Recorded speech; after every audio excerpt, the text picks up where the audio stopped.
Hello, welcome you all in Bhargav biology classes. मैं हूं आपका एजुकेटर और मेंटर डॉक्टर इनके भार्गव।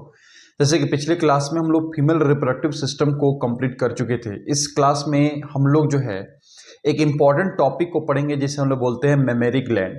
ये मेमेरी ग्लैंड जो होता है ये फीमेल में ग्लैंड्स होता है, रिप्रोडक्टिव ग्लैंड है, जिसका मेन इंपॉर्टेंट फंक्शन होता है मिल्क का सेक्रेट करना।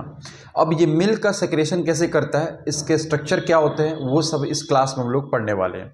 तो सबसे पहले आपको बता दें कि इसकी संख्या जो होती है ये 2 होती है, और ये जो होते हैं कुछ आपके जो होता है ग्लैंडुलर टिश्यू और कुछ फैट सेल के द्वारा मिलकर बने होते हैं, ठीक है, जिसका मेन काम होता है आपका मिल्क बनाना।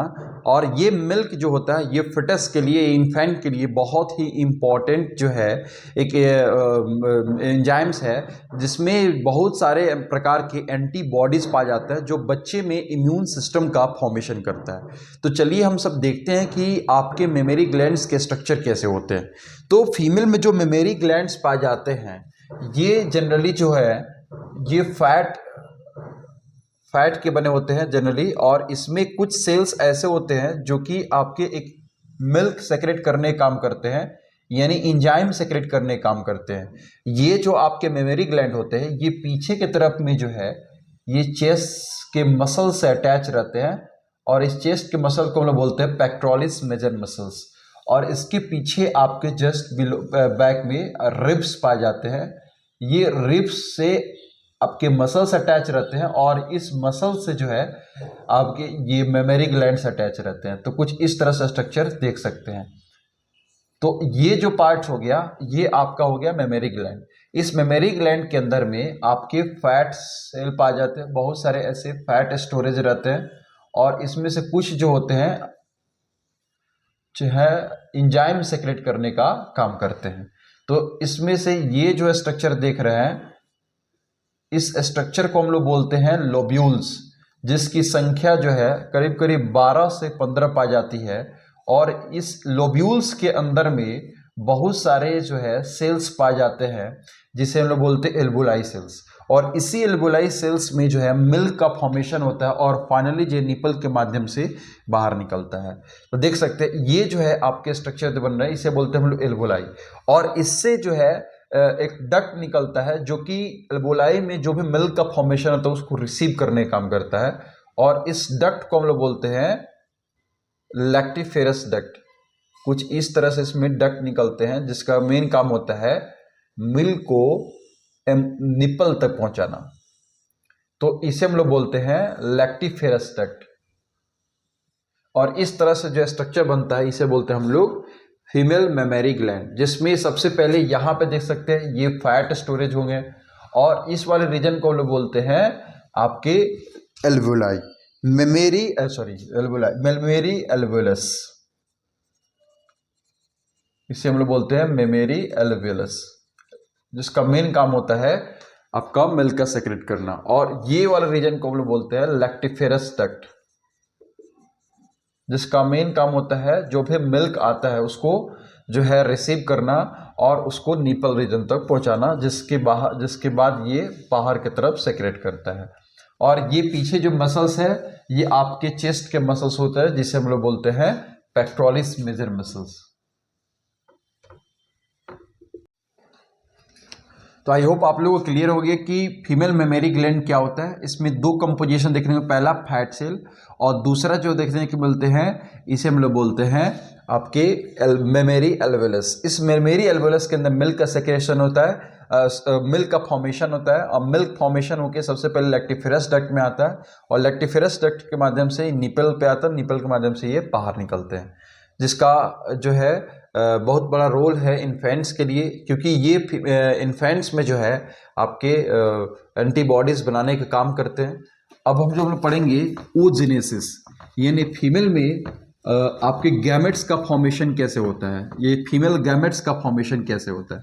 चूंकि पिछले क्लास में हम लोग स्पर्मेटोजेनेसिस पढ़े थे, यानी स्पर्म का फॉर्मेशन कैसे होता है, इसे हम लोग बोलते हैं स्पर्मेटोजेनेसिस। उसी तरह से फीमेल में ओवम का फॉर्मेशन कैसे होता है इसे बोलते हैं हम लोग oogenesis। तो फीमेल में oogenesis का जो प्रोसेस है वो स्पर्मेटोजेनेसिस से बिल्कुल डिफरेंट होता है। चूंकि हम देख चुके कि स्पर्मेटोजेनेसिस जो होता है ये पुबर्टी होने के बाद होती है कि मेल में जो पुबर्टी होती है वो 11 से 13 ईयर्स के एज में देखने को मिलते हैं, और फीमेल्स में जो है ये 40 to 50 ईयर्स एज में देखने को मिलते हैं।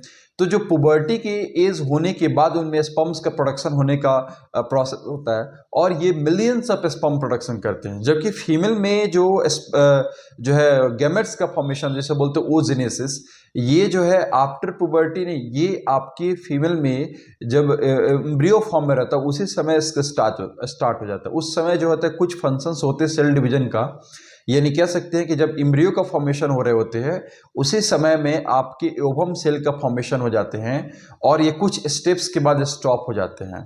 और जब पुबर्टी होती है उसके बाद इनका मैच्योरेशन होता है, और धीरे धीरे जो पर मंथ एक एक जो है मेंस्ट्रुअल साइकिल के फॉर्म में रिलीज होते हैं। तो हम लोग देखते हैं कि फीमेल में जो है oogenesis का प्रोसेस कैसे होता है।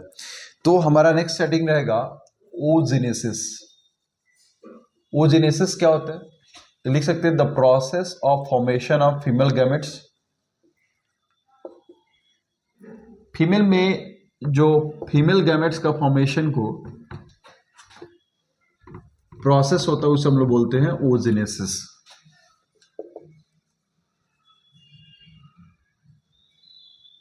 क्योंकि जो आपके oogenesis के प्रोसेस होते हैं ये आपके फीमेल में जो आपके एक प्राइमरी सेक्स ऑर्गन होते हैं जिसे हम लोग बोलते हैं ओवरी, इसके अंदर देखने को मिलते हैं।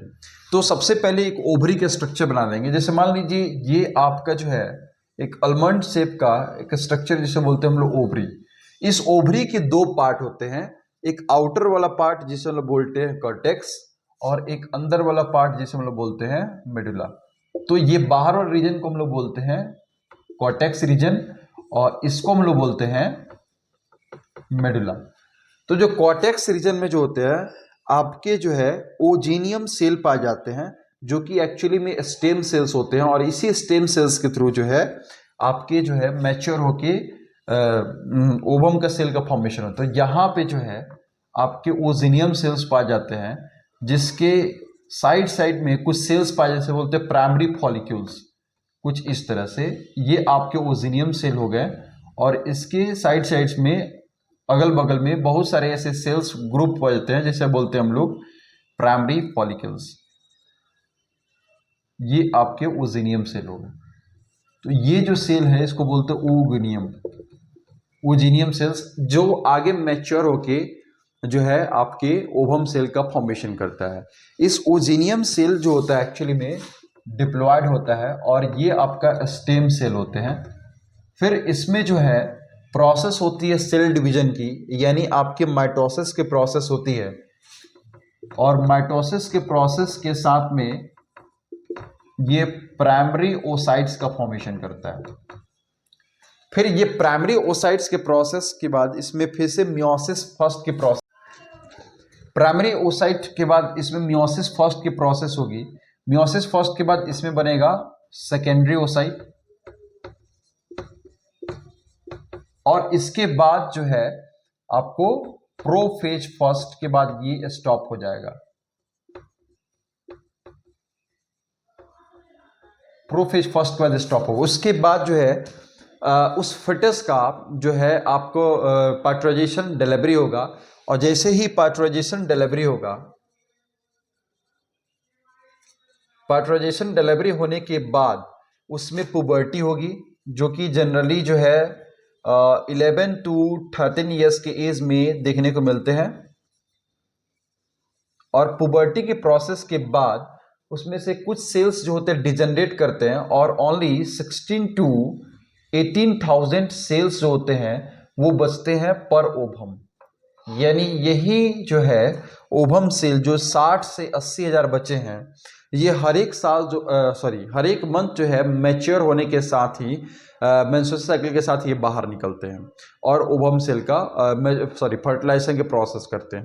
तो आई होप आप लोग oogenesis के प्रोसेस समझ रहे हैं कि सबसे पहले आपके ओवरी के अंदर में जो है एक फीमेल जर्म सेल पाया जाता है कॉर्टेक्स रीजन में, जिसे बोलते हैं हम लोग ओगोनियम सेल्स, जिसे हम लोग स्टेम सेल्स के नाम से भी जानते हैं। ये डिप्लॉयड होता है। फिर इसमें माइटोसिस की प्रोसेस होती है, और प्राइमरी ओसाइट सेल का फॉर्मेशन होता है जो कि जनरली डिप्लॉयड होता है। इसके बाद जैसे मियोसिस फर्स्ट की प्रोसेस होती है, सेकेंडरी ओसाइट का फॉर्मेशन होता है, और जैसे ही प्रोफेज फर्स्ट के बाद ये जो है ये साइकिल यहीं पे स्टॉप हो जाती है। उसके बाद फिटस का जो होता है वो डिलीवरी होता है, यानी पार्टराइजेशन होता है। उसके बाद जैसे ही उसको पुबर्टी आती है, यानी 11-30 एज में जब उसमें हार्मोनल चेंजेस होते हैं, तो धीरे धीरे जो है ये आपके जो जर्म सेल है इनका मैच्योरेशन होता है, और पर मंथ जो है एक मैच्योर ओवम जो है मेंस्ट्रुअल साइकिल के साथ बाहर निकलते हैं। तो आफ्टर पुबर्टी जो है कुछ सेल्स डिजनरेट कर जाते हैं, और इसमें से मात्र 60 to 80,000 जो है सेल्स ही बचते हैं प्रत्येक ओवम में। तो ये था प्रोसेस आपका ओजेनेसिस का। तो नेक्स्ट वीडियो में हम लोग मिलते हैं एक नए टॉपिक के साथ में। नेक्स्ट वीडियो में हम लोग पढ़ेंगे फर्टिलाइजेशन क्या होता है, इम्प्लांटेशन क्या होती है। ठीक है, तो all the best, thank you so much.